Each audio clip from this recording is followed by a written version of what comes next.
Y archaeology? Archaeology क्यों? क्योंकि इसमें हमें एक चांस मिलता है कि हम एक्सप्लोर करें, एक्सकेवेट करें, सतह के नीचे क्या है उसको जाने। कि हर सिविलाइजेशन में, अगर हम सिर्फ इंडिया की बात ना करें और वर्ल्ड वाइड बात करें, हर सिविलाइजेशन में हमने देखा है कि सांप की पूजा बहुत होती है। ऐसा क्यों है? ऐसा क्यों हमें देखने को मिलता है? अगर इसका जवाब आर्कियोलॉजी किस तरीके से हमें दे पाती है? वो फोर्ट जो it is said that Humayun made, फिर शेरशाह एडेड दी रैम्पार्ट्स। आपके एनी अकबरी में लिखा हुआ है कि इंद्रप्रस्थ के गांव को घेर के शेरशाह ने एक ये बनाया, किला बनाया। बट कोई अभी स्ट्रॉन्ग एविडेंस नहीं मिला कि वो कहाँ चले गए या फिर क्या हुआ। स्टडी हुए हैं, so it is seen that the Saraswati river dried up, which is why so Saraswati river was this it was flowing with all its vigor is what we come to know from the Vedas. तो अभी वैदिक references को माने तो that place was actually flourishing. तो ये question भी तो उठता है कि वो गए क्यों होंगे नॉर्मली? क्या उन्होंने सच में इन्वेड ही कर लिया? अभी जैसे राखीगढ़ी में there is this skeleton number 11A and 11B that has been they have been studied for DNA and it has been proven that they were indigenous people. हाँ, लेकिन तो ऐसा कभी नहीं हो कि कोई ऐसी चीज मिली हो कि जिसके बारे में नहीं, पब्लिक को नहीं बता सकते? अभी जैसे पुराने किले से एक वैकुंठ विष्णु की मूर्ति मिली थी हमें। अभी वैकुंठ विष्णु में शंख, चक्र, गदा एंड पद्म होता है, बट अभी इसमें क्या है कि and one last question is not a question, basically it's ask for a question from you for our another guest in future whenever we get another guest. So any question आप चाहते हो कि हम उनसे पूछें, आप जो चाहते हो कि जानना. Welcome guys to the Keyman podcast. In today's podcast, we talked about archaeology. What is archaeology and why we need to know about this? With our guest Dr. Satrupa Bal, we uncovered many questions such as why archaeology has started and what is the need of it in a modern society, and why does it exist at the first place. I hope you will like the video, and if you do, please subscribe the channel, because if you subscribe the channel, we will be able to bring more quality content like this to you. And also we will have a motivation to bring more guests on our show. So without any further delay, let's start the episode. This is the Key Moment podcast. Enjoy the episode.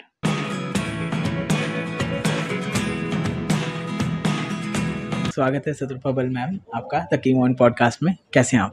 मैं बिल्कुल सही हूँ, आप कैसे हो? मैं भी ठीक हूँ. तो इस पॉडकास्ट में जो मेरे को आपसे नॉर्मली बात करनी है आर्कियोलॉजी पे ही करनी है, बिकॉज ये पहला पॉडकास्ट है मेरा आर्कियोलॉजी पर.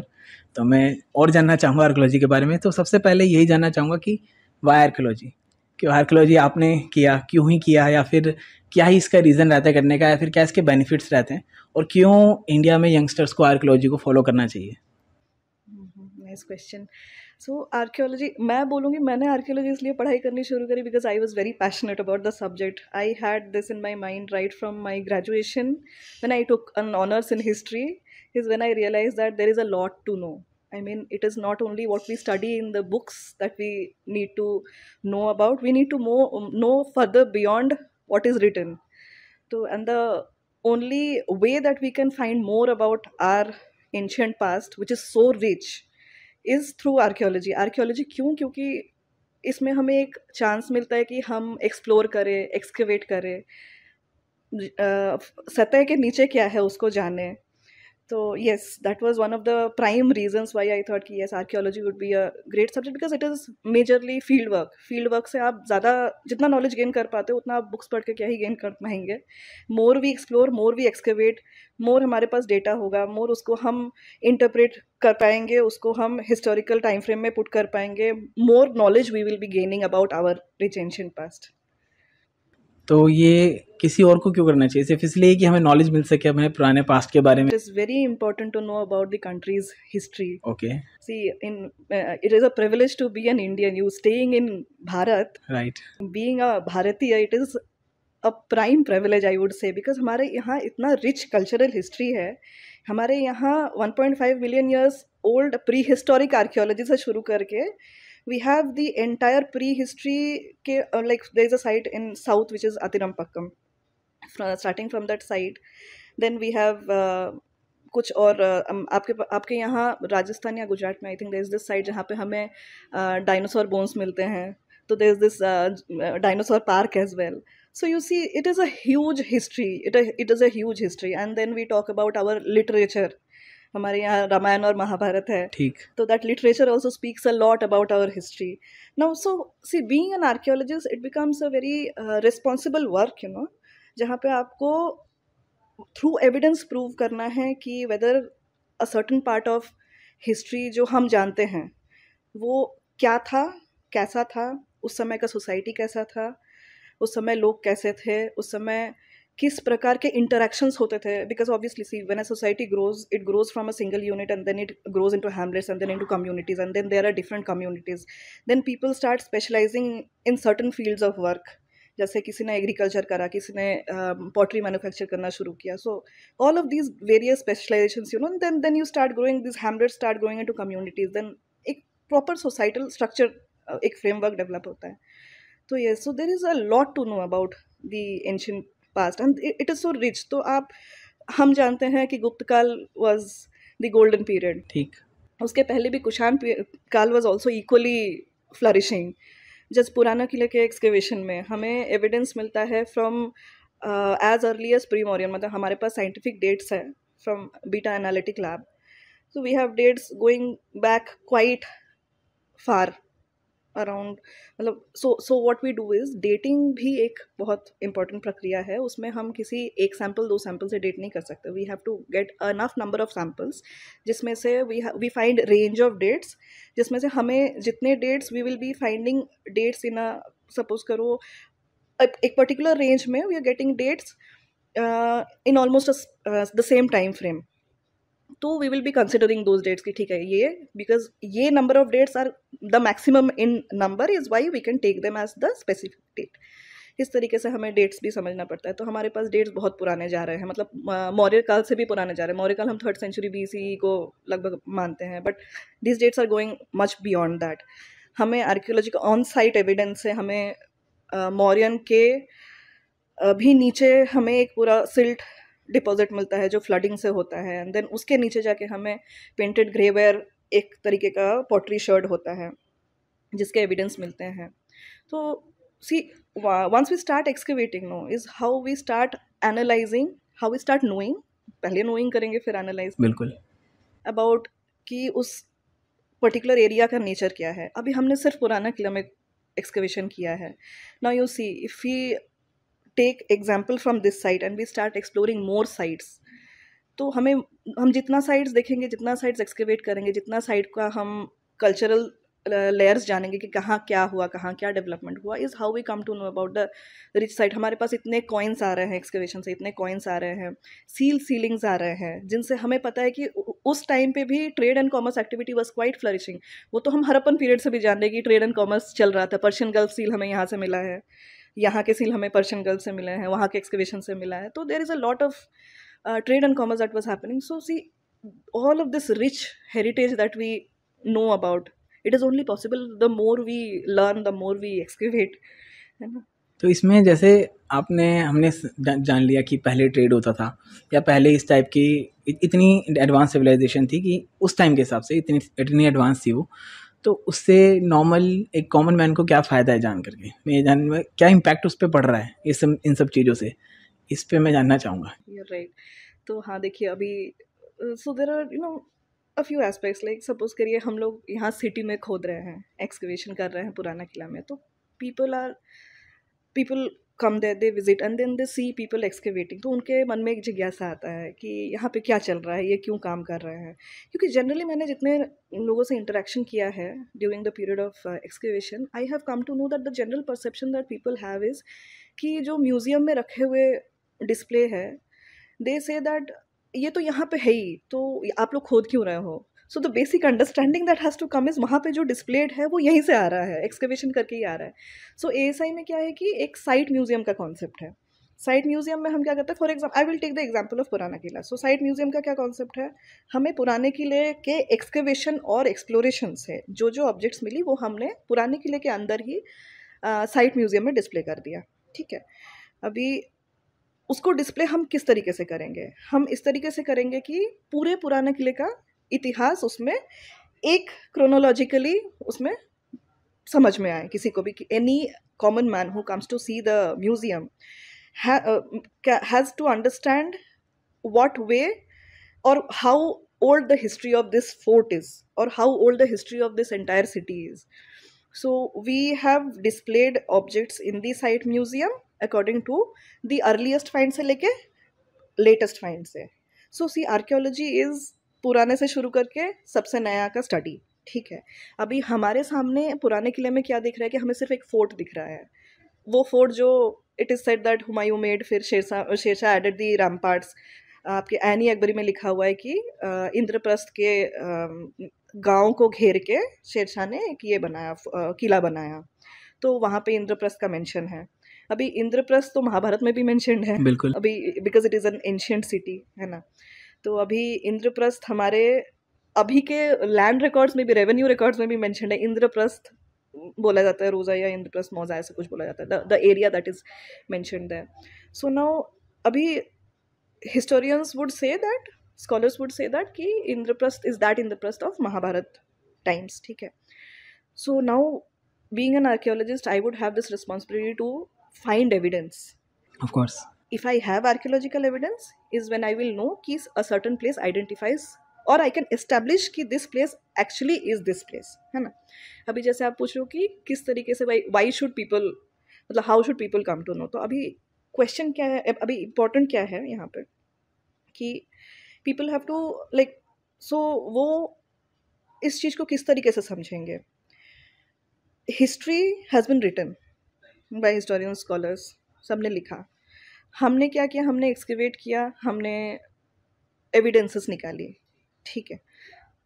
अभी कैसा है कि सपोज करिए मौर्यन पीरियड है, 3rd century BC. I am giving an example, मतलब 3rd century BC Mauryan period है. तो वहाँ पे हम ऊपर से एक्सकेवेट करना शुरू कर रहे हैं. It is a top down approach. ऊपर हमें सबसे अर्लीस्ट एविडेंसेस मिलेंगे जहाँ पे हमें ब्रिटिश टाइम के हमें कब कुछ कंजर्वेशन वर्क्स भी दिख जाते हैं पुराने किले में. फिर हम पहुँचेंगे मुग़ल, फिर सल्तनत. तो of course we can see the entire structure in Purana Qila which is Mughal. फिर नीचे, उसके नीचे, उससे उनसे पहले सल्तनत पीरियड था. सल्तनत से पहले राजपूत पीरियड था. फिर उसके पहले गुप्ता पीरियड था. उसके पहले आपका शुंग, कुषाण, मौर्य. ठीक है, ये इस तरीके का है.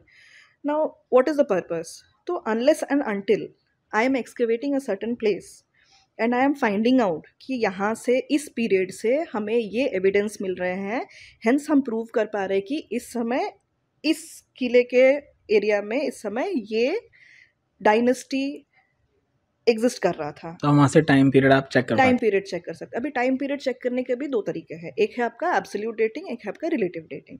रिलेटिव डेटिंग में क्या, हमारे पास तो रिलेटिव डेटिंग का ही वहाँ पे मतलब ये है, अपॉर्चुनिटी है, बिकॉज वहाँ पे मेरे पास लैब नहीं है ना जहाँ पे मैं एब्सोल्यूट डेटिंग करूँ. तो in this relative dating what I will try to see is कि पॉटरीज कैसे आ रहे हैं, एंटिक्विटीज़ कैसे आ रहे हैं. ठीक है. तो नाउ पॉटरीज हमने काफ़ी समय से हमने स्टडी करा है कि पॉटरी कौन से पीरियड में कौन से डायग्नोस्टिक वेयर्स होते हैं. वेयर्स मतलब पॉटरीज. ठीक है. तो उससे हम आइडेंटिफाई करते हैं कि ये पीरियड इस पीरियड से बिलोंग करता है. सो सपोज करिए मैं सल्तनत से राजपूत पीरियड में मूव ऑन कर रही हूँ. ठीक है. तो सल्तनत पीरियड में एक तरीके का पॉटरी होगा, राजपूत पीरियड में एक तरीके का पॉटरी होगा. सल्तनत पीरियड में कुछ प्रकार के एंटिक्विटीज़ मिलेंगे, राजपूत पीरियड में कुछ प्रकार के एंटिक्विटीज़ मिलेंगे. फॉर एग्जाम्पल राजपूत पीरियड के जो बोल्स होते हैं उनको हम फ्लेयर्ड बोल विथ शार्प एज्ड रिम कहते हैं. उसके जो रिम होते हैं वो बहुत नुकीले होते हैं. नाइफ एज्ड बोल बोलते हैं हम उसको. तो क्या होता है कि when you are excavating and you are going down the layers, you will see a sudden, not a sudden actually, a transitional change between two periods. अचानक से ही सल्तनत पीरियड में मिलने वाले जो क्रूड ग्लेज्ड वेयर है वो कम होने लगते हैं. हमें राजपूत पीरियड के बोल्स मिलने लग जाते हैं थोड़े बहुत पीसेस में, और फिर धीरे धीरे सल्तनत पीरियड के बोल्स मिलने बिल्कुल बंद हो जाते हैं. फिर हमें सिर्फ राजपूत पीरियड के बोल्स मिल रहे होते हैं. तो अभी राजपूत पीरियड में जैसे हमें नाइफ एज बोल मिल रहा है, तो अभी हमें पता है कि ये हमारा राजपूत पीरियड आ गया. अब राजपूत पीरियड में टिपिकल टाइप के एनिमल फिगरिंस मिलते हैं, टिपिकल टाइप के ह्यूमन फिगरिंस मिलते हैं. तो एंटिक्विटीज़ और पॉटरीज से हमने रिलेटिवली डेट कर लिया कि ये जो डिपॉजिट हमारा शुरू हुआ ये उस पीरियड का डिपॉजिट है, राजपूत पीरियड का डिपॉजिट है. नाउ अभी कैसे आम जनता जाने कि ये इम्पोर्टेंट है. So when I am getting this बोल, आई एम डिस्प्लेइंग दिस बोल इन द म्यूजियम, और I am going to certain school और college and I am showing to the students or teaching the students कि see we found this bowl from this to this deposit जो कि इस period से belong करता है. कोई जानना चाहता है वो पूछे हमसे, हम उनसे कहे कि ये इस पीरियड से आ रहा है, इतने डिपॉजिट से आ रहा है, तो यहाँ पे ये राजपूत काल हुआ करता था, है ना. तो this is how the relevance grows. So you are digging in a site, आप एक कल्चरल डिपॉजिट से दूसरे कल्चरल डिपॉजिट में मूव कर रहे हो, आपके पास पॉटरीज और एंटिक्विटीज़ है जिसको आप म्यूजियम में डिस्प्ले कर रहे हो, आप स्कॉलर्स के लिए रख रहे हो उनके स्टडी पर्पज से, आप कॉमन मैन को नॉलेज प्रोवाइड कर रहे हो. आप हमने जैसे अपने साइट में बोर्ड्स लगाए थे जिसमें हमने लिखा था कि ये इस काल से मिला है, इसका ये महत्व है. फिर हमने वहाँ पे पुराने किले में बोर्ड लगा रखा है कि ये काल है, यहाँ पे यहाँ से ये मिला है, इससे ये प्रूव होता है कि ये इस पीरियड से, ये इस पीरियड से है. अभी इस पॉइंट ऑफ मतलब so this is one of the ways how we can educate everyone कि this is how we are knowing about our ancient history. तो इसमें हम ये कह सकते हैं कि आर्कोलॉजी की स्टडी करना इसलिए जरूरी है कि अगर किसी ने हिस्ट्री में कुछ गलत लिख दिया है तो हम उसको बता सकें ये तो गलत है, या फिर जो लिखा है उसको प्रूव कर सकें हाँ भाई ये सही लिखा है. ट्रू, ऐसे ही. ओके. तो yes, this is very much important क्योंकि आपके पास एविडेंस है and you are proving on the basis of evidence that this period was this period. So now जैसे अब इसमें और भी एस्पेक्ट्स हैं, जैसे Purana Qila is a multicultural site, Harappan civilisations are single cultural sites. अभी सिंगल कल्चरल और मल्टी कल्चरल साइट भी जानना बहुत ज़रूरी है if we have to know about history. So अभी क्या हो रहा है कि पुराना किले में हमें एक के बाद एक 3000 साल अराउंड ऑलमोस्ट 3000, अभी तक तो 3000 साल का हमें एविडेंस भी मिला है, डेट्स और पुराने जा रहे हैं. तो 3000 साल तक का हमें continuous without any break habitation मिल रहा है, स्टार्टिंग फ्रॉम आपका मुगल जो हमें दिखता ही है, फिर सल्तनत, राजपूत जो मैंने आपको पूरा क्रोनोलॉजी समझाया कि गुप्ता पीरियड है, कुषाण, शुंग कुषाण है, मौर्य है, प्री मौर्य जा रहे हैं हम अभी. तो there are so many cultural levels that existed in a certain site. तो हम इस साइट के बेसिस पे ये कह पा रहे हैं कि दिल्ली का इतिहास बहुत पुराना है. It is going way beyond 3000 years, है ना. And there is no break. तो मतलब आप सोचिए जब से यमुना है, यमुना ने हमारे सारी सभ्यताएं देखी है इस शहर में, और ये इस शहर का इतिहास उतना पुराना है.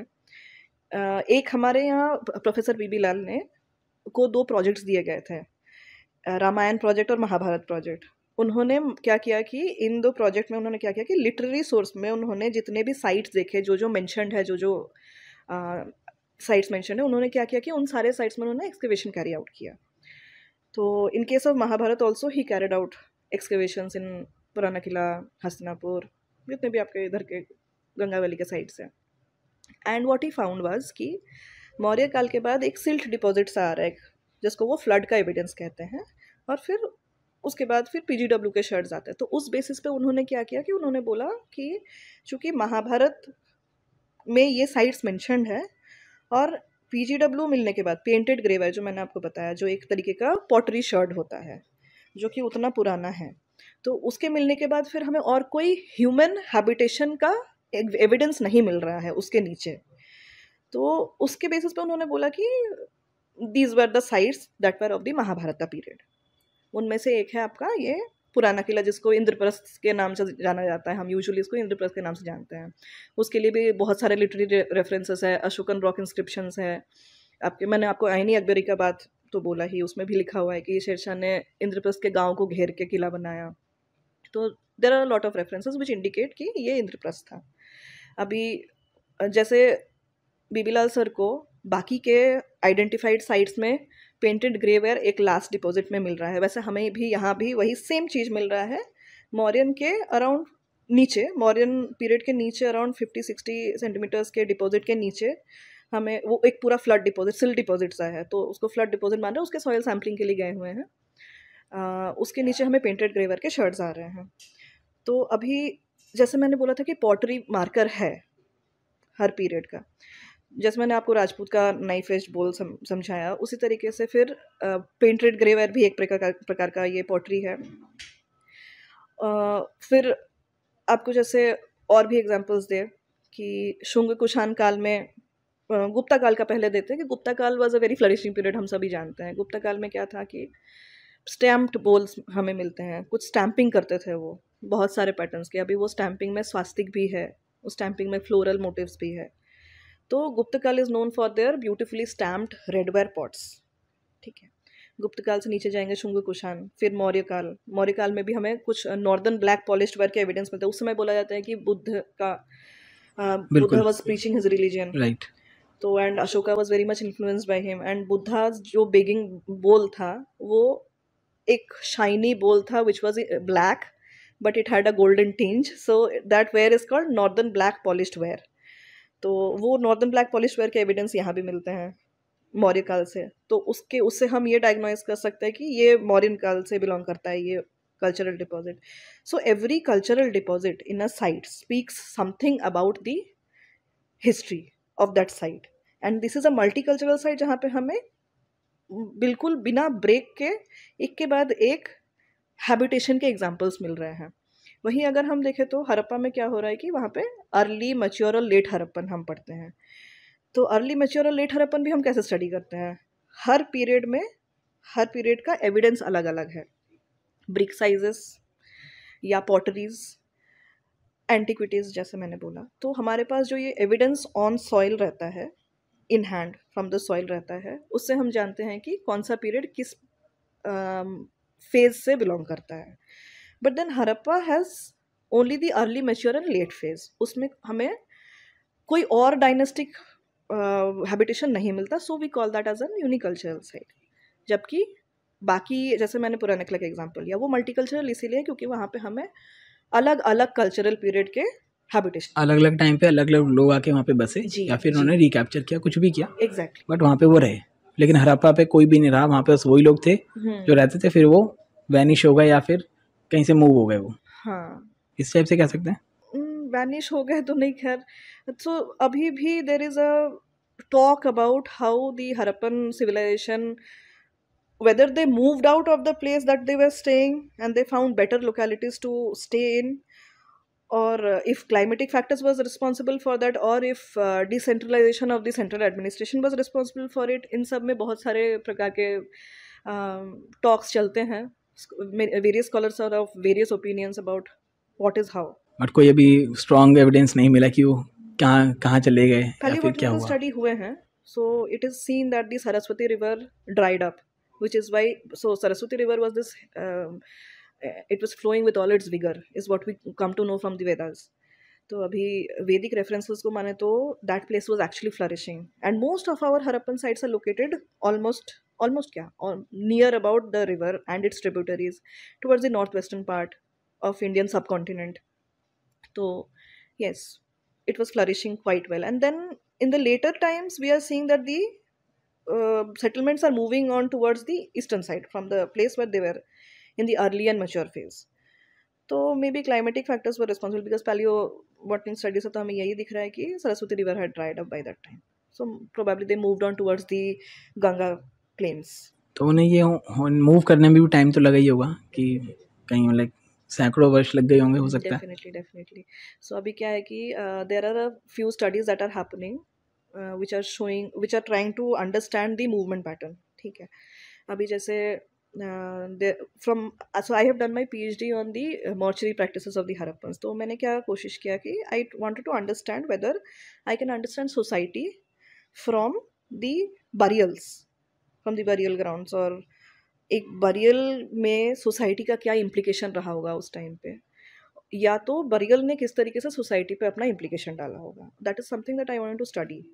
तो अभी इसमें ये समझ में आता है कि so there was a uniformity that was being followed in certain areas, जो हमें जनरली पढ़ने में समझ में आता है कि there is uniformity, but then more you get into the study and more you try to understand कि सो अगर मैं ये पढ़ना चाहूँ कि एक बरियल किस तरीके से अलाइंड है, या उसमें जो स्केलेटन बरी किया गया है वो किस तरीके से अलाइंड है, उनको क्या क्या बरियल गुड्स दिए गए हैं। ऑब्वियसली ना हरप्पन बरियल्स में ये हैं कि स्केलेटन्स को बहुत सारे बरियल गुड्स से बरी किया गया है, because they had this concept of life after death.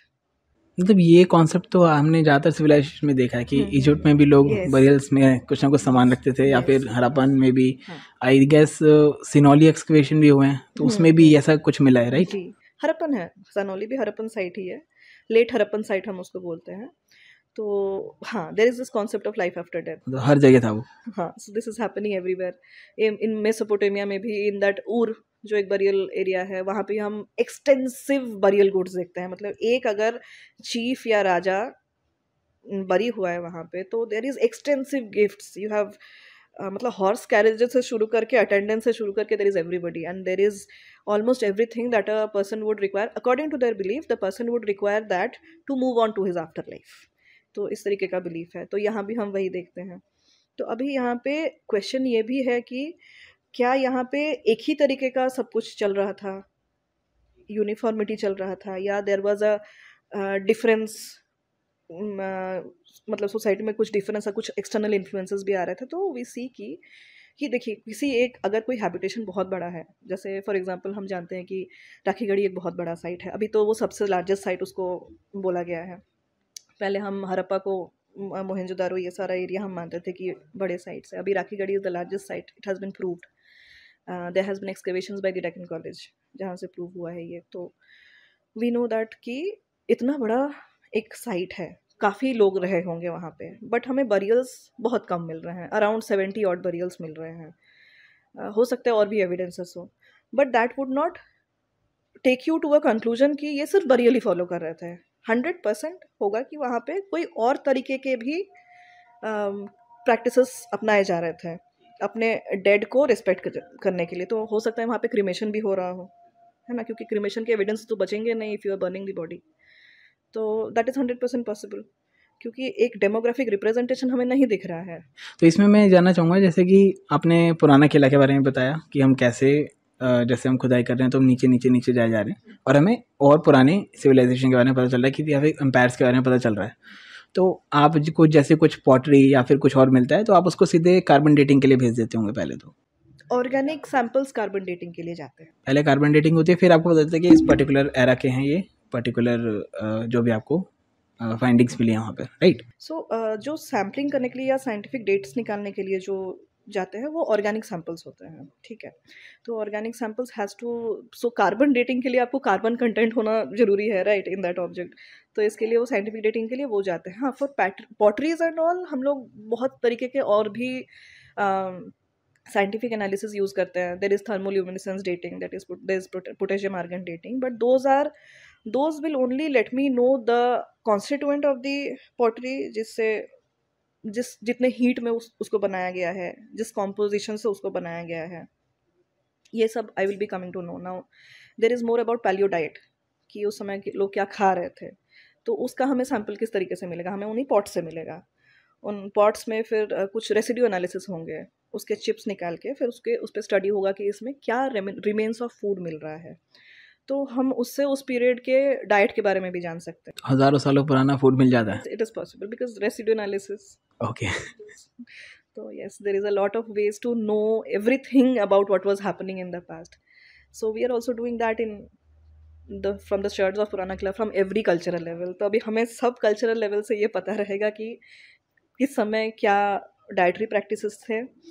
ये डाइटरी प्रैक्टिसेस जो थे ये प्रोक्योर कहाँ से कर रहे थे इनके area, because see the site was located right beside Yamuna. Yamuna was just flowing below the, like totally near the fort of Purana Qila. तो अभी हमारे पास ये पता है कि वाटर रिसोर्स है यहाँ पे, पेड़ पौधे भी काफ़ी मात्रा में हैं. तो the people chose, so every time see this is a common human mind set कि आप कभी भी सेटलमेंट ढूंढ रहे हैं तो आप अपने लिए देखेंगे कि ये एरिया मेरे लिए कितना हैबिटेबल है. यहाँ पे वाटर रिसोर्स है, यहाँ पे पेड़ पौधे हैं, ये लैंड फर्टाइल है, यहाँ पे हम एग्रीकल्चर कर सकते हैं, तो मेरे लिए सबसिस्टेंस यहाँ पे होना ईजी रहेगा. तो पुराने किले में जो फर्स्ट सेटलर्स रहे होंगे, जो हमारा पर्पस है एक्सकेवेशन का, कि हमें जानना है कि सबसे अर्लीस्ट सेटलर्स कौन थे इस एरिया में, क्योंकि हम अभी तक नेचुरल सॉइल, अब नेचुरल सॉइल भी, अब so there is this concept कि नेचुरल सॉइल वो होता है जिसके ऊपर the earliest settlers had come and settle down. तो अभी हमें वो जानना है कि ये कौन से सबसे पहले जो लोग थे जो आए, अभी वो आए तो उनको ये जगह हैबिटेबल दिखा, पास में रिवर सोर्स है, लैंड फर्टाइल है, फॉरेस्ट पेड़ पौधे काफ़ी मात्रा में है, the climate is also habitable, so they chose this area. ठीक है. तो that is how that civilization started growing. Okay. तो इसमें एक चीज़ और हमें थोड़ा बिल्कुल ही अलग ही क्वेश्चन हो जाएगा कि हर सिविलाइजेशन में, अगर हम सिर्फ इंडिया की बात ना करें और वर्ल्ड वाइड बात करें, हर सिविलाइजेशन में हमने देखा है कि सांप की पूजा बहुत होती है। Okay. ऐसा क्यों है? ऐसा क्यों हमें देखने को मिलता है? अगर इसका जवाब आर्कियोलॉजी किस तरीके से हमें दे पाती है, या फिर इसका इंटरेस्टिंग जवाब सवाल है थोड़ा नहीं? कि सांप की क्यों पूजा हो रही है? कोई और भी तो जानवर हो सकता था, बट सांप की तो हर जगह देखने को मिलती है, इजिप्ट से लेकर हमारे हिंदुओं में के See, ग्रंथों में Egyptian भी। civilization is a very different civilization. They were worshipping animals. उनके यहाँ कैट को भी बहुत होली माना जाता है. वहाँ पे Anubis, the god of death and afterlife, is a fox-headed deity. तो वो तो एनिमल वर्शिप तो वहाँ भी था. But see if you take it on a common ground और अ जनरल ग्राउंड, आपको समझने के लिए अगर ये समझना है तो see we as a culture we started worshipping the nature, है ना? तो हम नॉट ओनली एनिमल्स बट हम नेचर का भी वर्शिप कर रहे हैं. अभी जैसे आप सोचो अर्ली मैन, जब when human civilization started growing, तो अभी अर्ली मैन जहाँ पे केव्स में रहने लगे, तो they were very intrigued with all of these natural happenings कि इतना तेज बादल गरज रहा है, इतने बारिश हो रहे हैं, and then they confronted with the wild animals. तो एक एक वो होता है ना माइंड में आपके आता है कि since I have to protect myself from them, maybe if I start respecting them or praying them, then they will let us be as us and they will not bother us. So you also start worshipping fire, right. है ना? तो आप फिर उसी तरीके से आप may be the snakes were also becoming very troublesome because तो उन्होंने वही सोचा होगा कि हम इनको ही पूजा करते हैं. But I will tell you कि there is a so different phases और डिफरेंट टाइप्स ऑफ वर्शिप से हमारे डिफरेंट मतलब so there is this concept of कुल देवता कम्युनिटीज में, गांव में. तो वहाँ भी नाग देवता की पूजा होती है.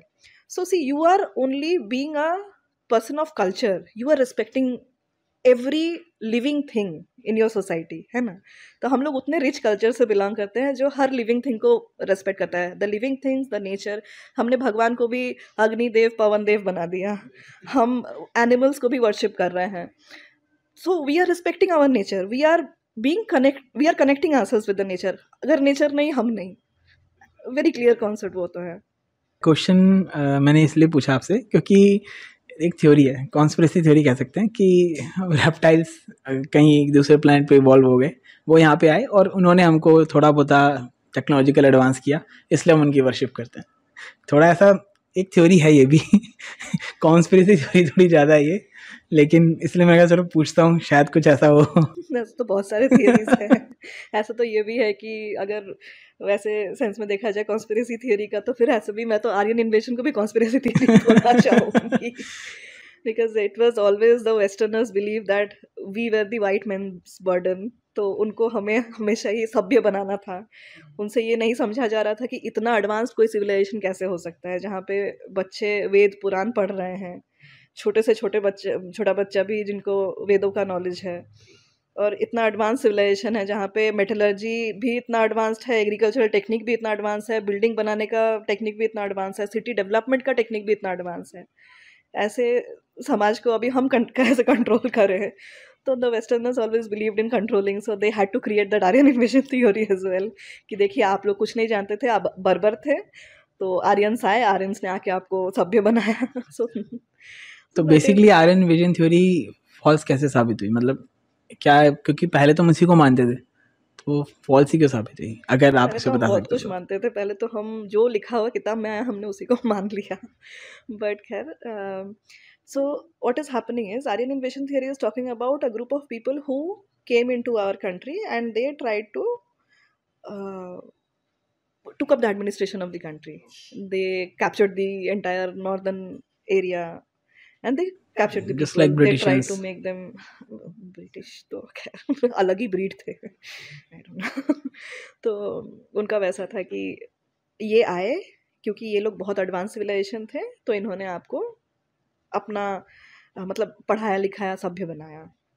बट नाउ हम लोग ऑलरेडी ये प्रूव कर चुके हैं through DNA studies that most of the people were indigenous.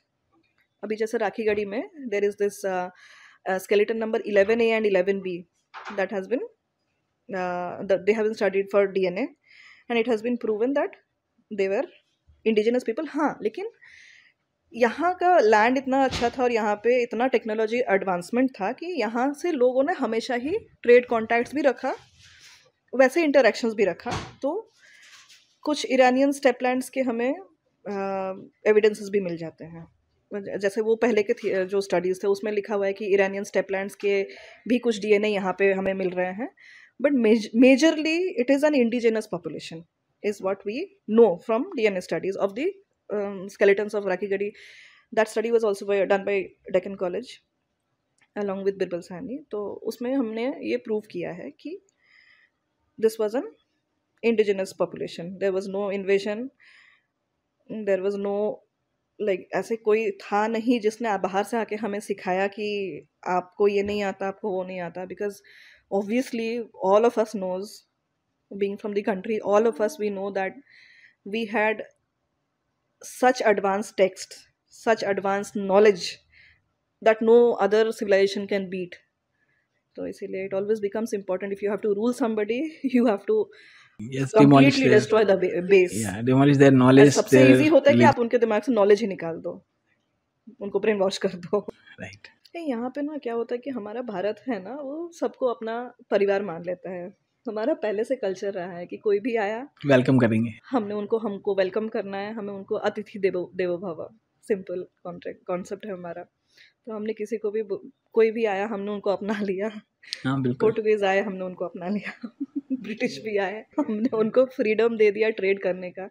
हालांकि there were rulers who wanted to, they understood कि क्यों ब्रिटिश यहाँ पे है और वो क्या करना चाह रहे हैं. उन्होंने उसको प्रोटेस्ट करने का कोशिश किया. But then they paid off the rebels कि हम आपको इनको ओवरथ्रो करने का इतना ये देंगे और आपको यहाँ पे सिंहासन में बिठा देंगे. तो there were a lot of politics and corruption तो शुरू से रहा है. अभी जाके करप्शन थोड़ा सा कंट्रोल होता हुआ दिख रहा है. आर्कोलॉजी में जैसे आप आर्कोलॉजिकल किसी भी आप साइट पे जाते हो एक्सकवेशन के लिए, तो क्या क्या प्रोसेस आप फॉलो करते हो शुरू से लेकर एंड तक? तो so we excavate a site on the basis of certain, हमने पहले लिटरेरी सोर्सेस में देखे कि ये साइट इस पीरियड से बिलोंग कर रहा है या ये साइट इस लिटरेरी सोर्स में मेंशन्ड है और इसमें सिग्निफिकेंट हिस्ट्री है. Every site has some significant history to talk about which gives us evidence of our rich ancient past. तो अभी जैसे for example we are in Purana Qila. So why are we in Purana Qila? Because we know from literary sources कि ये इंद्रप्रस्थ की नगरी थी. पांडवों का किला भी बोला जाता है उसको. पांडवों का किला क्यों बोला जाता है? क्योंकि वहाँ पे कुंती देवी मंदिर है. ठीक. अभी सब कहते हैं कि माता कुंती वहाँ रहती थी, पांडव यहाँ रहे थे, इंद्रप्रस्थ गांव था ये.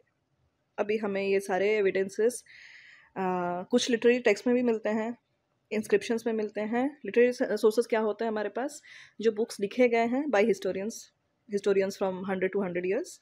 जो आपके पिलर इंस्क्रिप्शंस होते हैं या रॉक इंस्क्रिप्शंस होते हैं जो अशोकन टाइम में बने हैं, उसके बाद बने. कॉपर प्लेट ग्रांट्स होते हैं कुछ, जिसमें कुछ एविडेंस मिले हमें, किसी राजा ने किसी लैंड को किसी को गिफ्ट किया, ये सब चीज़ें मेंशन्ड होते हैं. और देयर आर हमारे जैसे द ग्रेट लिटरेरी वर्क्स है महाभारत रामायण, इसमें भी कुछ साइट्स ऐसे लिखे रहते हैं. तो हम क्या करें कि हमने ये सारे लिटरेरी रेफरेंसेस एक जगह कोरेबोरेट किए. फिर हमने देखा कि ये पर्टिकुलर साइट इस जगह को इंडिकेट कर रहा है. तो हमने फिर वहाँ पे जाके लैंड सर्वे किया. हमने देखा कि हमने वहाँ पे लैंड सर्वे किया. हमने देखा कहीं पे पॉटशर्ट्स पड़े हुए हैं, कहीं पे कुछ कॉइन्स. हमें सरफेस से पुराने किले में 2-3 कॉइन्स मिले हैं काफ़ी पुराने समय के. एंड देन पॉटरीज तो भरे हुए हैं. वहाँ पे आप स्लोप के एरिया में वॉक करो, आपको कहीं भी स्लोप से jutting out you'll be seeing pottery pieces. So we know that site is quite rich. Now what we do is we cannot simply go and dig any place. For digging either we will take the help of GPR survey और LIDAR survey. इनसे क्या होता है कि हमें दिख जाता है कि सरफेस के नीचे कोई स्ट्रक्चरल रिमेन्स है कि नहीं है. स्ट्रक्चरल रिमेन्स हम कैसे समझेंगे कि कोई भी स्ट्रक्चर, कोई भी वॉल जो अलाइनमेंट में है, ठीक है, अभी अलाइनमेंट में होगा तो ही वो प्रॉपर स्ट्रक्चर होगा, या तो हाउस स्ट्रक्चर होगा या तो वॉल्ड स्ट्रक्चर होगा, है ना।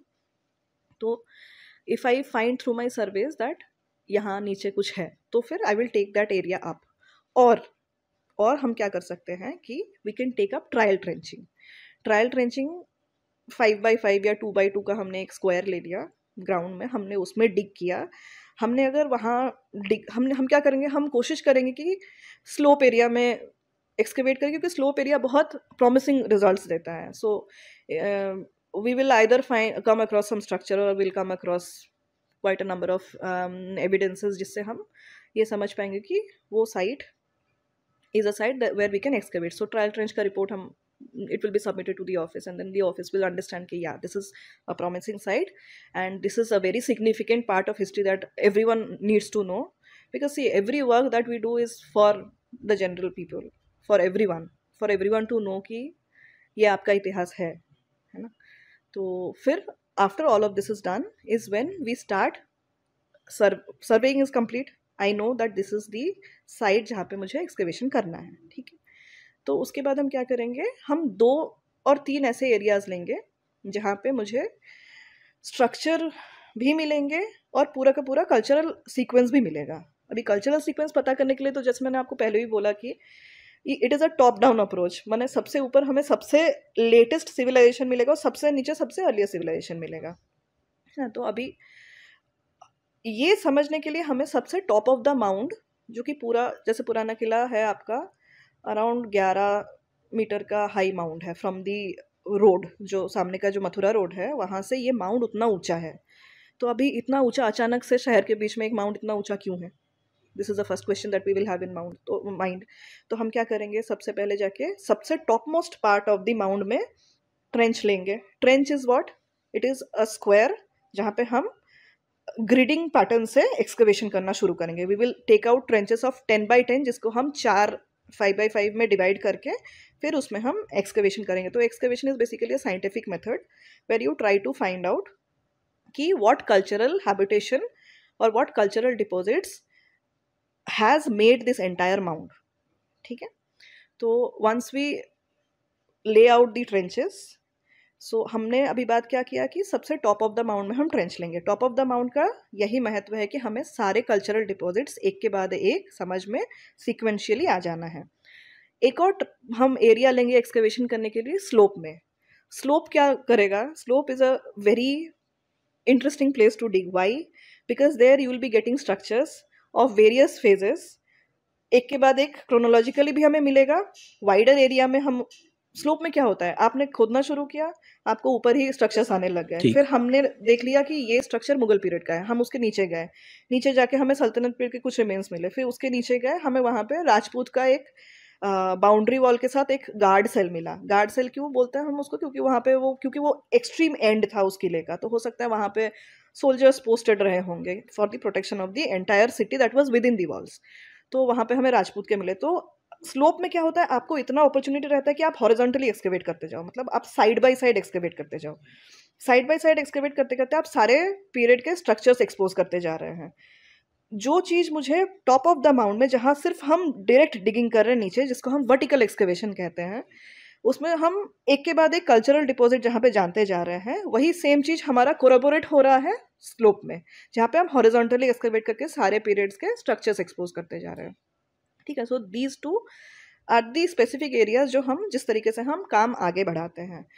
जैसे आई हैव एक्सप्लेन्ड कि एक डिपॉजिट के नीचे दूसरा डिपॉजिट, पहला डिपॉजिट अगर गुप्ता का है, गुप्ता में हमें स्टैम्प पॉटरीज मिल रहा है, जब मिलने लगे तो हम समझ गए कि ये गुप्ता पीरियड है। फिर एक फेज़ आएगा जहाँ पे एक ट्रांजिशन फेज़ होगा, जहाँ पे हमें गुप्ता के भी चीज़ें मिलेंगी, हमें शुंग कुषाण के भी चीज़ें मिलेंगी। तो हमें ये समझना है कि ये पीरियड चेंज हो रहा है। अब अचानक से तो ऐसा हुआ नहीं होगा कि शुंग काल वाले लोग वो आए बसे और अचानक से उनको रातों रात ऐसा फील हुआ कि हम चलते हैं यहाँ से, मन उब गया, ऐसा नहीं होगा। तो वो ग्रेजुअल ट्रांजिशन होता है। कुछ और लोग आए, वहाँ रहने लगे, उनका और इनका एक को एग्जिस्टेंस सा थोड़े पीरियड के लिए हुआ होगा। फिर ये लोग निकल ही गए होंगे या ये किसी और एरिया में चले गए होंगे, अपना हैबिटेशन किसी और एरिया में कर लिया होगा उन्होंने, और फिर the Guptas came and settled there. Gradual एक हमें डेवलपमेंट दिख रहा है इस तरीके से। तो ये क्वेश्चन भी तो उठता है कि वो गए क्यों होंगे नॉर्मली, क्या उन्होंने सच में इन्वेड ही कर लिया, उन्होंने रहे, उनके साथ रहे, फिर उन्होंने कहा भाई अब तुम निकलो यहाँ से, अभी हमारी जगह। एक कॉन्सेप्ट होता है कि ऐसा होता है कि सपोज करिए आप एक जगह पे है और वहाँ पे आप करीब 100-200 साल से रह रहे हैं, और फिर आपका वहाँ पे आपने उस लैंड के फर्टिलिटी रेट को कम कर दिया, आप वहाँ पे अब उगा नहीं पा रहे जितना आप जब आपने सेटल किया था तब आप एग्रीकल्चर प्रैक्टिसेस कंटिन्यू कर पा रहे थे। या तो हो सकता है कि क्लाइमेट हार्श होने लग गया था, तो वहाँ पे एक group of people they came, they settled when it was favourable for them, then they moved away from there. ठीक है, बिकॉज द क्लाइमेटिक कंडीशन और मे बी एक्सटर्नल इन्फ्लुएंस बहुत ज़्यादा होने लग गए थे, जिनकी वजह से वो अपना अस्तित्व नहीं वहाँ पे रख पा रहे थे। There could have been 100 other reasons why a certain group of people can move out from that place. They must have moved out from there to look for other better places to stay in. तो ये जगह थोड़े time के लिए use में नहीं रहा, must have been a period where the fertility of the land rejuvenated itself, or maybe this was a place where a certain group of people came and thought कि यहाँ पे कोई habitation नहीं है, there is no disturbance here, it is calm and quiet, तो we can come and settle here. ऐसा भी हो सकता है। ऐसा भी हो सकता है, मतलब थ्योरी बहुत सारी है। थियोरी बहुत सारी हो सकती है, आप जितना स्टडी करेंगे आपको उतने थियोरीज मिलते जाएंगे, आपको उतने रास्ते खुलते जाएंगे किसी भी एक एस्पेक्ट को स्टडी करने के लिए। तो आर्कोलॉजी में कभी ऐसा हुआ है कि आपको कोई ऐसी फाइंडिंग मिली हो जिसके बारे में हम बता नहीं सकते, ऐसी मिलती हैं चीज़ें, या फिर ऐसा बहुत ही कम होता है? नहीं, हम जो भी पढ़ते हैं, हम जो भी मिलता है उसके बारे में हम पढ़ते हैं, फिर उसके बारे में हम रिपोर्ट में लिखते हैं, and the report becomes public to all, so that everybody can know कि उसमें क्या है क्या नहीं, क्या फाइंडिंग्स आए हैं क्या फाइंडिंग्स नहीं आए हैं। तो ऐसा कभी नहीं हो कि कोई ऐसी चीज़ मिली हो कि जिसके बारे में नहीं, पब्लिक को नहीं बता सकते, ये तो भी हाइड करके रखना है? क्योंकि see everything that we are learning, everything that scholars are learning is everything for the common man to know कि ये है और ये नहीं है। कुछ कुछ गलत फहमियाँ होती है जो सर्टन नए फाइंडिंग से हट जाते हैं, तो it is always for the knowledge of the common man. तो अगर सिविलाइजेशन की बात की जाए तो सिविलाइजेशन में हम अभी तक कितना पीछे तक जाग पाए हैं? महाभारत, रामायण, हमें इनके तो प्रूफ शायद नहीं मिले होंगे अभी तक, एग्जैक्ट कुछ बोन स्ट्रक्चर या फिर कोई पॉटरी स्ट्रक्चर तो हमें नहीं मिला होगा उसका। तो हम अगर ईयर वाइज बात की जाए तो हम कितना पीछे तक गए हैं आर्कियोलॉजी में? Are you specifically talking about Delhi or you're talking about the all over entire- India? All over India? तो मैंने आपको बताया था ना कि हमारे पास प्री हिस्टोरिक स्टोन टूल्स है फ्रॉम द साउथ, जहाँ पे हमें 1.2 मिलियन ईयर्स अगो का डेट मिल रहा है, 1.2 to 1.5। So there is again dating को लेके भी थोड़ा सा ऊपर नीचे होता है, because obviously there is always an error margin to consider. That is related to early man kind of thing. Earliest वो पैलियोलिथिक एज हो जाता है। और अगर हम सिविलाइजेशन की बात करें, सब क्योंकि वहाँ तो चलो सिर्फ हम रह रहे थे लोग, हम उसमें भी कह सकते हैं, लेकिन सिविलाइजेशन, हाँ, अभी ये civilization is also a thing जहाँ पे आपको एडवांसमेंट चाहिए, आपको मतलब एडवांसमेंट भी नहीं, वहाँ पे एक proper planned way of life आप कह सकते हो, Exactly, वो right. चाहिए आपको सिविलाइजेशन में। सिविलाइजेशन को भी डिफाइन करने के बहुत सारे मार्कर्स हैं, जैसे आपके पास प्लान्ड सिटी प्लानिंग हो, आपके पास एडमिनिस्ट्रेशन हो, आपके पास राइटिंग हो, आपके पास कॉइन्स हो, ट्रेड एंड कॉमर्स हो, मतलब ये सारा कुछ एक साथ मिलके एक सिविलाइजेशन ग्रो करता है। अभी इसमें भी दो एस्पेक्ट है, जैसे सिविलाइजेशन कैन इज, एक तरफ इंडिया में प्रोटो हिस्ट्री भी है, एक तरफ हिस्टोरिक है। प्रोटो हिस्ट्री क्यों है? क्योंकि हम हड़प्पन स्क्रिप्ट अभी तक पढ़ नहीं पाए हैं, हालांकि बहुत स्कॉलर्स बहुत अटेम्प्ट ले रहे हैं, बहुत ही सिग्निफिकेंट अटेम्प्ट्स ले रहे हैं स्क्रिप्ट स्टडी करने के लिए, विच इज़ वेरी कमेंडेबल। फिर हिस्टोरिक है जहाँ पे हमें सारे ये इंस्क्रिप्शंस, लिटरेरी एविडेंसेस मिल जाते हैं, जहाँ पे हमने स्क्रिप्ट पढ़ ली है। तो there are two parts of this. तो अभी सिविलाइजेशन हमारा, so there is this phases of civilisation. First urbanisation हुआ, सेकंड अर्बनाइजेशन हुआ। फर्स्ट अर्बनाइजेशन हम ऑब्वियसली हड़प्पन ही मानते हैं, क्योंकि हड़प्पा में एक प्लान्ड सिटी था, वाटर सिस्टम था, गार्ड सिस्टम्स थे, जो कि शुरुआत में उतना हमें नहीं समझ में आता अर्ली हिस्टोरिक में, जहाँ अर्ली हड़प्पन में, जहाँ पे the evidences are very crude in form. फिर वो ग्रेजुअल डेवलपमेंट के साथ साथ बहुत ही हाईली टेक्निकली एडवांस हो जाता है इन द मैच्योर फेज। फिर हर सिविलाइजेशन का एक ड्विंडलिंग फेज भी होता है, या moving out of that area phase भी होता है। तो फर्स्ट अर्बनाइजेशन हुआ, फिर सेकेंड अर्बनाइजेशन हुआ, जहाँ पे हम सोडस महाजनपद बोलते हैं, जहाँ पे हमें ये सारे गंगा प्लेन्स के साइट्स मिल जाते हैं।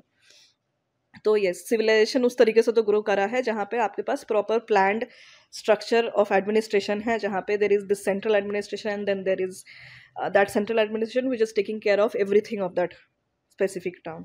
तो हम कह सकते हैं सिर्फ हड़प्पन ही है जो हम इतना पीछे तक जा पाए as according to if you civilization. Talking about civilization, yes. Harappan से पीछे अभी तक हम नहीं देख पाए हैं या फिर जान नहीं पाए हैं, क्योंकि हम है एविडेंसेस है. अभी देखिए पॉटरीज है, जो कुछ पॉटरीज के एविडेंसेस है जो प्रीडेट भी कर रहे हैं. अभी तो जैसे आप देखिए, अगर अब अभी ऐसे भी स्टडीज़ हो रहे हैं जिसमें काफ़ी पुराने स्टडीज़ हैं जहाँ पे एस्ट्रोनॉमिकल डेट से प्रूव किया गया है कि दी हड़प्पन सिविलाइजेशन का जो टाइम पीरियड है जो हमें कार्बन डेटिंग से मिला हुआ है, which is going back to around आपका 3500 से भी आगे जा रहा है. वो डेट्स हमें फिर कुछ डेट्स हमें रामायण एंड महाभारत के डेट से एस्ट्रोनॉमिकली मैच किया गया है. ऐसे भी बहुत सारे और बहुत ही कमेंडेबल स्टडीज़ हुए हैं. So various scholars are of various opinions. Finally, when it comes to an archaeologist, that person can only talk on the basis of evidence. Of course. Is what happens. तो अगर हम उस तरीके से बात करें सिविलाइजेशनल, तो हड़प्पन है, और फिर हमारे पास अर्ली टाइम्स के पॉटरीज अवेलेबल है. तो पॉटरीज से अगर हम किसी फेज को जैसे डिफाइन करते हैं, जैसे क्योंकि हमारे पास कुछ और एविडेंस अभी आ नहीं रहे हैं उस टाइम के, तो जैसे पॉटरीज है, जैसे पेंटेड ग्रेवेयर, जैसा मैं आपको कह रही थी, पेंटेड ग्रेवेयर का जो फेज है उसको बीबीलाल सर ने महाभारत क्यों बोल दिया, क्योंकि महाभारत काल में वो साइट मेंशन था, लेकिन यहाँ पे उनको, और महाभारत में ये भी मेंशन था कि निचक्षु के टाइम पे वो आपका फ्लड हुआ, फ्लड से सब कुछ खत्म हुआ. तो यहाँ भी हमें फ्लड के एविडेंस मिले उनको 2-3 साइट से, और उसके बाद उनको पेंटेड ग्रेवेयर मिल रहा है. तो उन्होंने वैसा सोच लिया कि पेंटेड ग्रेवेयर था जिसने उस पीरियड को डिफाइन किया, तो फिर फ्लड हुआ, सब कुछ खत्म हो गया. तो उस तरीके से उन्होंने उस चीज़ को डिफाइन किया है. लेकिन फिर अगेन, जैसे फॉर अस, इफ अगर हमारे पास ऐसा कॉइन मेंशन्ड है कि ये इस राजा ने प्रचलन में लाया, या कोई सील मिल रहा है जिसमें लिखा हुआ है कि, जिसमें किसी और शहर का नाम लिखा हुआ है, तो हम जान रहे हैं कि ये उस शहर से एसोसिएटेड है, या किसी चीफ्टेन का नाम लिखा हुआ है जो कि हो सकता है ट्रेड एंड कॉमर्स एक्टिविटीज चला रहा हो उस टाइम पे, तो उसके बेसिस पे हम कह सकते हैं कि ये उस समय का है. लेकिन ऐसा एविडेंस हमें कुछ मिल नहीं रहा है ना उसको प्रूव करने के लिए. सिर्फ पॉटरीज है. पॉटरीज के साथ अगर हम एंटिक्वेरियन एविडेंसेस को कोरिलेट नहीं कर पा रहे हैं, तो we will not be able to speak what period this was belonging to. तो इसीलिए हमारे पास पेंटेड ग्रेवेयर पॉटरीज ही अवेलेबल है उस पीरियड को डिफाइन करने के. तो आर्कियोलॉजी के अंदर अभी तक आपने सबसे ज़्यादा मुश्किल एक्सकवेशन कौन सा रहा है आपका, जिसमें आपको लगा हो गया है तो बहुत मुश्किल हो रहा है या फिर नहीं हो पा रहा है ऐसा कुछ? भी सारे एक्सकवेशन ही बहुत मुश्किल होता है. हम किसी ऐसे रिमोट एरिया में जाके एक्सकवेट कर रहे होते हैं जहाँ पे कोई फैसिलिटी नहीं होता. And being an archaeologist, I don't think nobody even thinks about facilities, because we are more interested, we are very intrigued with that site and we want to know more about that site. और ये opportunity ही मिलना एक बहुत बड़ी बात होती है कि आप किसी साइट को नए तरीके से जानने के लिए आप उद्यत हो. तो थोड़ा रहता नहीं क्या ही मिल जाएगा हमको, क्या पता कुछ नई डिस्कवरी हो जाए. see, that is what counts, no? You never know what you come across. So it is always the excitement that takes you there. It is always the eagerness to know more that takes you to a new site or an old site for that matter. अभी old site में भी ऐसा होता है कि आप जब तक पूरा इतिहास उसका नहीं जान लेते हो, तब तक आपके मन में वो शांति नहीं होती कि इसके बाद फिर क्या मिलेगा, इसके बाद और क्या नए एविडेंसेस हमें जानने को मिलेंगे. तो जैसे कि नॉर्मली हम मूवीज़ वगैरह में देखते हैं, कोई हिस्टोरिकल साइट होती है, आर्कियोलॉजिस्ट वहाँ पे गए और उन्होंने वहाँ पे खुदाई की, कुछ निकाला. कई बार कोई चीज़ कर्स्ड होती है, ऐसा भी कुछ होता है? रियल में ऐसा होता है? हम कहते हैं ना साइंटिफिक स्टडी कर रहे होते हैं. तो आप लोग इस चीज़ में नहीं मानते कि भाई होगा भी तो नहीं मान सकते? Archaeology is science. Okay. I mean, science also believes in a lot of factors, but for us, evidence is what matters. Is always that something that I always believe in. If I have a seal in my hand, so for example, from our excavation, we found a seal, जिसमें एक शब्द लिखा हुआ है, भूकरक. Okay. Okay, so obviously ना अभी script और dialect भी इसमें मायने रखता है. अभी तो because we have been trained in these scripts, तो हमें अशोकन ब्राह्मी के जितने भी फेजेस ऑफ डेवलपमेंट है वो हमने पढ़े हैं when we were students in institute of archaeology. तो अभी हमें पता है कि उसमें क्या लिखा हुआ है, उसका डायलेक्ट प्राकृत है या संस्कृत है, ये भी हमें पता रहता है। तो वी विल नो कि व्हाट दिस पर्टिकुलर सील और coin is trying to speak. So for example this seal बुकारक, अभी इसमें 2-3 तरीके का इंटरप्रिटेशन हो सकता है। भू मतलब लैंड, कारक मतलब the person who works on that land, और it may also be that this the जो उस लैंड का प्रोड्यूस जो ट्रेड एंड कॉमर्स में पार्टिसिपेट हो रहा होगा वो, so it can be like defining that fact कि ये इस पर्सन का है, ये प्रोड्यूस इस पर्सन का है। So if I am trading with somebody, I will either have my name written in that seal, जिससे वो पूरा का पूरा जो कंसाइनमेंट जा रहा है वो क्वालिफाई होता है, मार्क्ड होता है, या फिर there is this name of the guild. So बहुत सारे ट्रेडर्स मिलके एक गिल्ड बनाए, तो उस गिल्ड का भी नाम उसमें हो सकता है। So that is how it is defined. So I will always say that nothing for me is cursed. For me, everything is an evidence which I would like to study in the light of that site, and I would like to compare that evidence with the other contemporary sites, जिससे मुझे एक comprehensive history का पता चलेगा मुझे उस पूरे entire period के, उस पूरे पीरियड में not only in this site क्या हो रहा था, बाकी के साइट्स में भी क्या हो रहा था। तो that is how we study history, है ना। क्योंकि स्टडी की बात चली है तो मैं बोलना चाहूँगा आर्कोलॉजिस्ट मेरे हिसाब से बहुत जीनियस होते होंगे, बिकॉज इतना कुछ याद रखना होता है उनको, इतनी डेट्स, इतनी जगह के नाम, इतनी सभ्यताओं के नाम, मतलब दिमाग से ही पार हो जाएगा ये तो। क्योंकि वो मेरा इंटरेस्ट का सब्जेक्ट है तो I will remember everything. No, like you are of a certain background, you will know everything about you, you will be the master of your background. Similarly मुझे सब कुछ जानना पड़ेगा, अगर नहीं जानूँ तो फिर मैं कैसे ही अपना स्टडी आगे बढ़ाऊँ। जैसे एंटिक्विटीज़ जो मूर्तियाँ मिलती है, मूर्ति के बारे में जो उसका किस भगवान ने किस हाथ में कौन सा आयुध लिया हुआ है, वो मुझे आइकोनोग्राफी, एक फील्ड ऑफ स्टडी होता है आर्कियोलॉजी में, तो आइकोनोग्राफी से पता, आर्ट जो पार्ट होता है आर्कियोलॉजी का, उसमें हमें पता चलता है कि ये इसका शैली ये है, ये इस पीरियड में बना होगा। अभी जैसे पुराने किले से एक वैकुंठ विष्णु की मूर्ति मिली थी हमें। अभी वैकुंठ विष्णु में शंख, चक्र, गदा एंड पद्म होता है, बट अभी इसमें क्या है कि चक्र, अभी कभी कभी क्या होता है कि हाथ में जो आयुध होते हैं और जो नीचे के पकड़े हुए आयुध होते हैं, नीचे के जो आयुध होते हैं वो कभी कभी पुरुष और प्रकृति में डिफाइन किया जाता है। इस मूर्ति में क्या है कि जो चक्र पुरुष के स्थान पे गणेश जी को बनाया गया है, तो मोस्ट पॉसिबली यहाँ पे वैष्णवाइट और शैवाइट का एक कॉन्फ्लुएंस दिखाया गया हो, ऐसा भी हो सकता है। तो there are different ways how we can understand, क्योंकि सी हमारे यहाँ तो काफ़ी समय से हमने सनातन फॉलो करा है, like from the existence of this civilization we know that it has been a culture that has been deeply rooted in our system. तो ये भी एक स्टडी है। आप आर्ट से उसका शैली पता करते हैं, कौन से पीरियड में ये मैन्युफैक्चर किया, जो बनाया गया था वो आप पता करते हैं, उस पीरियड में कौन सा रिलीजन फॉलो हो रहा था या कौन सा कल्चर फॉलो हो रहा था, किनको ये मान रहे थे, वो भी पता चलता है। कॉन्फ्लुएंस जैसे हमें यहाँ से इस साइड से पता चलता है कि यहाँ पे कॉन्फ्लुएंस भी हुआ है। यहाँ से गणेश की भी मूर्ति आई है, छोटी सी सोप स्टोन में बनी हुई, it's a beautifully intricately carved मूर्ति। फिर एक गजलक्ष्मी का मेडालियन भी मिला है, जिसमें लक्ष्मी जी बैठी है और उनको अभिषेक कर, जल अभिषेक कर रहे हैं दोनों तरफ से। तो बहुत सारे ऐसे एविडेंसेस हमें मिले हैं जिनसे हमें पता चलता है कि किस तरीके का इडियोलॉजी चल रहा था उस पूरे कल्चरल पीरियड में। So various factors are there to know, but everything is science. There is no curse. Okay, वैसे पूछने को बहुत कुछ है बट ज़्यादा टाइम ना लेते हुए मैं आपसे 2 सवाल और पूछूंगा। पहला तो ये कि क्या की मोमेंट रहा है आपकी लाइफ का, जो मैं शो की थीम है द की मोमेंट्स पॉडकास्ट, तो आपकी लाइफ का क्या की मोमेंट रहा है एज एन आर्कियोलॉजिस्ट, जिससे आपको लगा कि हाँ भाई ये तो मेरी लाइफ का की मोमेंट है, या फिर इससे आपकी लाइफ ने एक टर्न ले लिया और अब आप यहाँ पर हो। Right. So, see, for me, I always wanted to be an archaeologist, and Archaeological Survey of India is that, I would say, ऐसा प्रतिष्ठान है जहाँ पे आप अपने आप को, आप ना ही बहुत कुछ सीखते हो अपने सीनियर्स से, अपने गुरुओं से, बल्कि आप कंट्रीब्यूट भी कर पाते हो अपना नॉलेज। तो yes, I would definitely say that being trained under eminent archaeologists and scholars in the Institute of Archaeology, and then being able to work with the Archaeological Survey of India as an archaeologist, has always been something that I have always aspired for.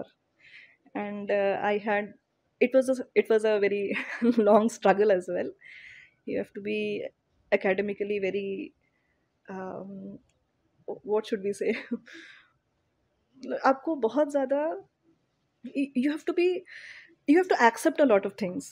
You cannot always um, there is not a very specific understanding about a certain thing. There has to be an understanding, there has to be an acceptance of a lot of things. When you want to grow, you have to learn a lot, you have to listen to everyone, you have to have your own ideas, you have to know more, you have to study more. So I would say that is obviously the key moment of my life when I got to do what I wanted to do. And being on field has always been of great prominence for me, because I have always been telling you, I think, throughout this podcast, that I have been very much intrigued with what we get right from the soil, so that we not only write new history, but we also establish facts, and we know for sure what was happening in those times. You're also getting a proud that you are contributing to a country or a society by giving them something which is kind of important. True. And one last question is not a question, basically it's a ask for a question from you for our another guest in future whenever we get another guest. So any question आप चाहते हो कि हम उनसे पूछें, आप जो चाहते हो कि जानना, क्योंकि नेक्स्ट पॉडकास्ट मेरा होगा एक साइकोलॉजिस्ट हैं उनसे. You won't believe, I was just thinking about this कि मुझे साइकोलॉजी के बारे में बहुत इंटरेस्ट है. तो आप पूछ सकते हो, मैं उनसे वो क्वेश्चन पूछूंगा ताकि हम उसे अपने पॉडकास्ट में डाल सकें, या आपके लिए वो आंसर वो करेंगे. Oh, that would be so nice. I mean, I would definitely want to know कि so when there is something new that we come to know, how important is it to open up our minds to accept that new thing, and not be always with that mindset that we have formed from earlier times कि नहीं ऐसा है तो ऐसा ही है. You know, this is a very important factor that I find in my so when I meet with other people, when I interact with other people, interact with scholars and people from other genres as well, there is this mindset कि ऐसा था तो इसको इसी तरीके से हमें आगे बढ़ना है. Why not look forward? Why not? Because see, you are deeply connected to your roots, and your roots is very important. Correct. It is so significant that if you forget your roots, or if you become loose from the roots, your life becomes meaningless, is what I believe in. But there has to be acceptance as well, right? Acceptance about newer things that are coming up. You have to open up your mind to accept newer stuff. So I would want to know from your next guest, how important is it to be connected to the roots and open up to newer findings, newer knowledge, and how do we do that? Okay, I'll definitely ask. So thank you very much, ma'am, इस podcast के लिए. उम्मीद करता हूँ आपको ये video पसंद आई होगी. अगर आपको वीडियो पसंद आई तो आप चैनल को सब्सक्राइब कर सकते हैं, वीडियो को लाइक कर सकते हैं, और हमें कमेंट सेक्शन में बता सकते हैं कि अगले वीडियो आपको कौन से टॉपिक पर चाहिए. This is the key moment. Thank you very much.